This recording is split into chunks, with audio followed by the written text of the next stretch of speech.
Hello friends, जागरणजोश.com के इस video में आप सभी का स्वागत है। मैं हूं सैयद सोबान। आज के इस वीडियो में हम जानेंगे कि आज के करंट अफेयर से क्या कुछ सवाल बनाए जा सकते हैं, उनके सही जवाब क्या होंगे और साथ ही साथ उनसे रिलेटेड कुछ की फैक्ट्स के बारे में भी बात करेंगे। साथ ही साथ इस वीडियो के एंड में आपको एक सवाल देंगे जिसका जवाब आपको हमें कमेंट बॉक्स में लिखकर देना होगा। तो चलिए शुरू करते हैं पहले सवाल के साथ। क्रेडिट रेटिंग एजेंसी के रेटिंग्स ने अजय महाजन को आगामी कितने वर्षों के लिए कंपनी का नया प्रबंध निदेशक और मुख्य कार्यकारी अधिकारी नियुक्त किया है? इसका सही जवाब है 5 साल। यहाँ पर दोस्तों आपको बता दें, केयर रेटिंग्स के निदेशक मंडल ने अपनी बैठक में बोर्ड द्वारा गठित नामांकन और पारिश्रमिक समिति की सिफारिश के आधार पर नियुक्ति की है और अब अजय महाजन ने ये पद संभाल लिया है। अजय महाजन ने साल 1990 में बैंक ऑफ अमेरिका के साथ अपने करियर की शुरुआत की थी और कुछ ही समय में वो ग्लोबल मार्केट्स ग्रुप के एमडी और कंट्री हेड नियुक्त किए गए थे। इसके अतिरिक्त वो येस बैंक और आईडीएफसी बैंक, जो देश के सर्वोच्च बैंक में से एक हैं, उनके साथ भी वो कार्य कर चुके हैं। यहाँ आपको बता दें कि केयर रेटिंग्स जो है वो एक क्रेडिट रेटिंग एजेंसी के रूप में उसकी शुरुआत हुई थी साल 1993 में। तो ये आपको ये ध्यान रखना है कि इसकी शुरुआत हुई थी 1993 में। अब बढ़ते हैं अपने अगले सवाल की तरफ। हाल ही में किस शहर में स्थित inter university centre for astronomy and astrophysics के एक वैज्ञानिक युगल ने प्राइमोर्डियल ब्लैक होल का अध्ययन किया है, जो ब्रह्मांड के गतिज ऊर्जा स्तरों में एक छोटे से टकराव के परिणाम स्वरूप पैदा हुए थे? इसका सही जवाब है पुणे। यहाँ पर दोस्तों अगर मैं यहाँ इस inter university centre for astronomy and physics astrophysics के बारे में बताऊँ तो ये जो है पुणे में स्थित है और ये जो है इसके जो फाउंडर मेंबर थे उनका नाम था जयंत नर्लिकर और ये फाउंड की गई थी 1988 में। तो दोस्तों आपको बता दें यहाँ पर कि primordial black hole hot big bang चरण के दौरान निर्मित हुए थे और ये माना जाता है कि ये बड़े पैमाने पर तारों के पतन जो कि किसी सामान्य ब्लैक होल को संदर्भित करते हैं। तो यहाँ पर मैंने जिक्र किया ब्लैक होल का। ब्लैक होल को कहा जाता है कृष्ण विवर या फिर काल छिद्र, इतने कहा जाता है इसको, और इतने ये शक्तिशाली होते हैं और इसके अंदर जो ग्रेविटेशनल फोर्स होता है इतना ज़्यादा होता है कि इसके खिंचाव के कारण जो है प्रकाश सहित कुछ भी जो है वो बच नहीं सकता है। अगर आप इसके बारे में जानकारी लेना चाहते हैं तो आप इसको गूगल करके पढ़ भी सकते हैं। तो ये अगर आसान भाषा में समझा जाए तो इसमें जो ग्रेविटेशनल फोर्स होता है ब्लैक होल में वो इतना ज़्यादा होता है, वो किसी भी वस्तु को, किसी भी चीज़ को अपनी तरफ खींच सकता है। यहाँ पर दोस्तों आपको बता दें जो है प्राइमोर्डियल ब्लैक होल 3000 किलोमीटर के क्षेत्र में विस्तृत हो सकता है। ये एक परमाणु के नाभिक की तरह बेहद छोटा हो सकता है और वैज्ञानिकों के अनुसार जैसे जैसे समय बीतता रहा है वैसे ही इन्फ्लेशन क्षेत्र में प्रचलित ये एक समान ऊर्जा समाप्त हो गई है। इस वीडियो में आगे बढ़ने से पहले एक ज़रूरी सूचना आप सबके लिए। हमारी वेबसाइट जागरणजोश.com पर अगर आप करंट अफेयर्स पढ़ना चाहते हैं तो आपको अपने ब्राउजर में टाइप करना है www.jagranjosh.com, जिसके बाद आपको हमारी वेबसाइट का होम पेज नजर आएगा। इसके बाद आपको करंट अफेयर्स के टैब पर जाना है। ड्रॉप डाउन में आपको मंथ वाइज करंट अफेयर्स मिल जाएंगे, जहां आप मंथ के हिसाब से करंट अफेयर्स पढ़ सकते हैं। जब आप करंट अफेयर्स टैब पर क्लिक करेंगे तो आपको कुछ इस तरह से पेज नजर आएगा। अगर आप कैटेगरी वाइज करंट अफेयर्स पढ़ना चाहते हैं तो आप अपनी पसंद के हिसाब से कोई भी कैटेगरी चूज कर सकते हैं, जिसमें latest, national, international, sports, technology और इकोनॉमी जैसी कैटेगरीज मौजूद हैं। अब बढ़ते हैं अपने अगले सवाल की तरफ। आरबीआई के गवर्नर शक्तिकांत दास ने नकदी प्रवाह बनाए रखने के लिए हाल ही में रिवर्स रेपो रेट में कितने फीसदी कटौती करने की घोषणा की है? इसका सही जवाब है वो है 0.25 बेसिस पॉइंट। तो यहाँ पर पहले जो रिवर्स रेपो रेट था, यानी कि रिवर्स रेपो रेट की अगर हम बात करें तो पहला था 4, अब ये हो जाएगा 3.75। क्या हो जाएगा? Reserve repo rate. अब ये रिजर्व रेपो रेट आप में से बहुत सारे लोग जानते होंगे इसके बारे में, ये होता क्या है, लेकिन जो नहीं जानते हैं उनको बता देता हूँ। तो समझिए, देखिए रेपो रेट जो है उससे कहते हैं जैसे देश में जो बैंक होते हैं जो दिन भर वो कामकाज करते हैं, उसके बाद जो रकम उनके पास बच जाती है तो उस रकम को जो है भारतीय रिजर्व बैंक जो कि सेंट्रल बैंक होता है उसमें वो सारे बैंक अपनी रकम को रख देते हैं। इस रकम पर आरबीआई है यानी कि जो रिजर्व बैंक ऑफ इंडिया है वो उन्हें ब्याज देता है। तो भारतीय रिजर्व बैंक इस रकम पर जिस दर से बैंकों को ब्याज देता है उसे ही क्या कहा जाता है, रिवर्स रेपो रेट।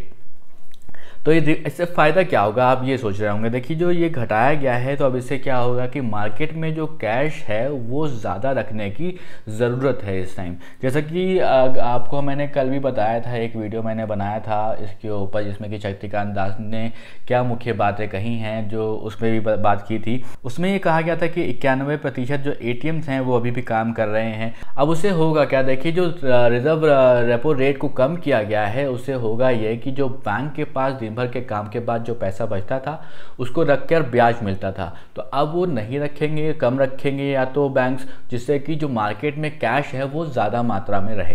तो यहाँ पर आपको बता देते हैं जो आरबीआई के गवर्नर हैं शक्तिकांत दास, उन्होंने रिवर्स रेपो रेट को 4% से घटाकर कितना कर दिया है, 3.75 यानी कि 0.25 जो बेसिस पॉइंट है उसको कम किया गया है यहाँ पर। और आपको बता दें कि उन्होंने ये भी कहा कि वैश्विक मंदी के अनुमान के बीच जो है भारत की जो विकास दर है, ग्रोथ रेट है, वो भी पॉजिटिव रहने का अनुमान है। और IMF जो है monetary fund, international monetary fund जो है उसके मुताबिक जो है 1.9% जो है वो ग्रोथ रेट रहने वाला है और ऐसा अनुमान लगाया गया है। और आरबीआई ने जो है नाबार्ड, सिडबी और नेशनल हाउसिंग बैंक को 50,000 करोड़ की मदद देने की घोषणा भी की है। तो ये दो महत्वपूर्ण घोषणा की थी जिसमें कि एक रिजर्व रेपो रेट कम किया गया था और दूसरी घोषणा ये थी जहाँ पर 50,000 करोड़ रुपए जो है वो देने की घोषणा की गई थी। तो ये किसके थ्रू की गई थी, ये की गई थी TLTRO। अब ये जो टर्म है यहाँ पर मैं आपको बता देता हूँ TLTRO क्या होता है। TLTRO होता है, इसका फुल फॉर्म जो होता है वो होता है target long term repo operation. क्या होता है, target long term repo operation. तो इसके तहत जो है आरबीआई ने जो MFIs होते हैं और NBFCs होते हैं उनको जो है 50,000 करोड़ रुपए की मदद देने की घोषणा की है। अब ये TLTRO और LTRO क्या होता है, तो देखिए ये एक ऐसा साधन होता है जिससे बैंक रेपो रेट पर रिजर्व बैंक से 1 से 3 साल के लॉन्ग टर्म के कर्ज लेते हैं और इसके बदले उन्हें सरकारी या फिर अन्य कोई लंबी अवधि की सिक्योरिटी जमानत के रूप में रखनी पड़ती है। इसका मतलब यही है कि इस साधन से बैंक दीर्घकालिक फंड हासिल करते हैं। अब बढ़ते हैं अपने अगले सवाल की तरफ। कोरोना वायरस के साये में हाल ही में किस देश में हुए संसदीय चुनाव में राष्ट्रपति मून जे-इन ने जीत हासिल कर ली है? इसका सही जवाब है दक्षिण कोरिया। जैसा कि दोस्तों आप जानते हैं कि अभी हाल ही में दक्षिण कोरिया में जो है जो चुनाव हुए थे और ये कोरोना वायरस का जो खतरा था उसके बीच चुनाव हुए थे, तो इस बात का खास ध्यान रखा गया था कि देश भर में जो है करीब 14,000 मतदान केंद्र थे जहाँ पर वोटरों की लंबी लंबी कतारें थीं। लेकिन अब इसमें जो है सोशल डिस्टेंसिंग का खास ध्यान रखा गया था। सभी कतार में लोग जो थे वो 1-1 मीटर की दूरी पर खड़े किए गए थे, उनके लिए निशान वहाँ पर बनाए गए थे। और यहाँ पर आपने सुना भी होगा खबरों में भी, जो साउथ कोरिया ने जो टेस्टिंग करके कंट्रोल करने की कोशिश की है उस डिजीज़ को, उसको काफ़ी सराहना मिली है पूरे विश्व में। तो यहाँ पर अब बात करते हैं कि दक्षिण कोरिया के जो राष्ट्रीय चुनाव आयोग के अनुसार जो है अगर बात करें तो करीब 62.6% मतदान हुआ था और 2004 के आम चुनाव के बाद ये सबसे ज़्यादा मतदान है।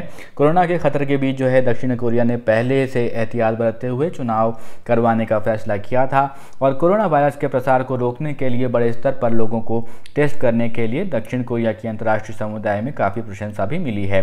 और देश में करीब 10,564 लोग कोरोना वायरस से संक्रमित हैं, जिसमें से 222 लोगों की मौत हुई है। ऐसे आंकड़े आए थे साउथ कोरिया की तरफ से। अब बढ़ते हैं अपने अगले सवाल की तरफ। हाल ही में किस राज्य के वैज्ञानिकों ने कोविड-19 वायरस का जीनोम सीक्वेंस खोज निकालने का दावा किया है? इसका सही जवाब है गुजरात। यहाँ पर दोस्तों आपको बता देते हैं, जो गुजरात के मुख्यमंत्री कार्यालय है उसकी तरफ से भी इसके बारे में ट्वीट किया गया था और उसमें लिखा गया था कि जो GVRC है उसके वैज्ञानिकों पर हमें गर्व है और देश के किसी भी राज्य की प्रयोगशाला में ये पहली बार हुआ है कि कोरोना वायरस का पूरा जीनोम सीक्वेंस खोजा गया है। अब इससे फ़ायदा क्या होगा? देखिए, इससे जो है वैज्ञानिकों की अगर माने तो जीनोम सीक्वेंस से कोरोना वायरस की उत्पत्ति, दवा बनाने, वैक्सीन विकसित करने के लिए और वायरस के टारगेट और वायरस को ख़त्म करने को लेकर कई महत्वपूर्ण बातें पता चल सकती हैं। यहाँ पर आपको ये बता दें कि Gujarat biotechnological research centre GBRC, जैसा कि मैंने भी आपको बताया, वहाँ के वैज्ञानिकों द्वारा जो है कोरोना वायरस के पूरे जीनोम सीक्वेंस की खोज की गई है, ऐसा वहाँ से दावा किया गया है। गुजरात बायोटेक्नोलॉजिकल रिसर्च सेंटर के निदेशक जो हैं वो चैतन्य जोशी हैं, उन्होंने भी ट्वीट करके जानकारी दी थी। GBRC ने कोरोना संक्रमित अलग अलग 100 लोगों के सैंपल लिए थे और उनका DNA टेस्ट किया था। GBRC के निदेशक जो है चैतन्य जोशी बताते हैं कि कोरोना वायरस में 1 माह में 2 बार परिवर्तन देखे गए हैं, वो तेज़ी से बदलते हैं और लेकिन ये बेहद मामूली होता है। अब बढ़ते हैं अपने अगले सवाल की तरफ। अंतर्राष्ट्रीय मुद्रा कोष यानी कि IMF ने हाल ही में कहा है कि कोरोना वायरस से निपटने के लिए देशव्यापी लॉकडाउन लगाने के किस देश के समय रहते लिए गए फैसले का समर्थन करता है? इसका सही जवाब है वो है भारत। यहाँ पर दोस्तों कई आपने देखा होगा, सराहा गया था बहुत सारे विश्व के जो लीडर्स थे उनकी तरफ से भी कि भारत में सही समय पे सही टाइम पर जो है ये लॉकडाउन का फैसला लिया गया। बहुत महत्वपूर्ण फैसला था क्योंकि देखिए एक तरह से आर्थिक मंदी का जो दौर चल ही रहा था, आर्थिक सुस्ती अगर हम कहें उसको तो ज़्यादा बेहतर होगा, तो आर्थिक सुस्ती के दौर में इस तरह का फैसला लेना एक बहुत मजबूत फैसला माना गया। देखिए, ये बात कही गई थी कि जान है तो जहान है, अगर जान ही नहीं है तो जहान का कोई फ़ायदा नहीं है। इसलिए हमारे देश के जो प्रधानमंत्री मोदी हैं उन्होंने ये फैसला लिया था कि 21 दिन का लॉकडाउन लगाया जाएगा। उसके बाद इस लॉकडाउन को और बढ़ाया भी गया था। तो यहाँ पर दोस्तों आपको बता दें, जो IMF है उसने जो है वर्ल्ड इकोनॉमिक आउटलुक में 2020 में भारत की विकास दर जो है वो 1.9% रहने का उसने अनुमान जताया है। आपको यहाँ पर ये बता दें कि भारत ने जो है 25 मार्च को 3 हफ्ते का लॉकडाउन लगाया था, यानी कि 21 दिन का लॉकडाउन लगाया था। उसके बाद 14 अप्रैल को ये 21 दिन पूरे हो गए थे और इसके बाद जो है फिर से 19 दिन के लिए लॉकडाउन को बढ़ा दिया गया है। अब लॉकडाउन जो है वो 3 मई तक रहेगा। तो आपको ये बता देते कि IMF ने बताया कि पूरे एशिया प्रांत क्षेत्र पर कोरोना वायरस का असर गंभीर और अभूतपूर्व होगा और साल 2020 में एशिया की वृद्धि जो है वो थम जाएगी। यहाँ तक कि अगर हम बात करें, IMF ने यह भी बोला है कि 2020 के लिए जापान के आर्थिक विकास का अनुमान जो है वो काफ़ी निराशाजनक हो सकता है। उन्होंने बताया है कि जो है कोरोना वायरस के असर के कारण जापान की जो GDP है वो 5.2% रहेगी। ये हमने बात करी है यहाँ पर जापान की। दोस्तों अब एक सवाल वो जिसका जवाब आपसे हमने पिछले वीडियो में पूछा था, हाल ही में किस देश ने एंटी शिप मिसाइल का परीक्षण किया है? इसका सही जवाब है उत्तर कोरिया। आप में से बहुत सारे लोगों ने इसका सही जवाब दिया है। यहाँ पर दोस्तों आपको बता दें कि उत्तर कोरिया ने 14 अप्रैल 2020 को समुद्र में कम दूरी की एंटी शिप क्रूज मिसाइलें और हवा से सतह कर मार करने वाली मिसाइलें दागी हैं। ये मिसाइलें 150 किलोमीटर तक जाने में सक्षम हैं और दक्षिण कोरियाई अधिकारियों के अनुसार उत्तर कोरिया द्वारा कई मिसाइलों का परीक्षण किया गया है।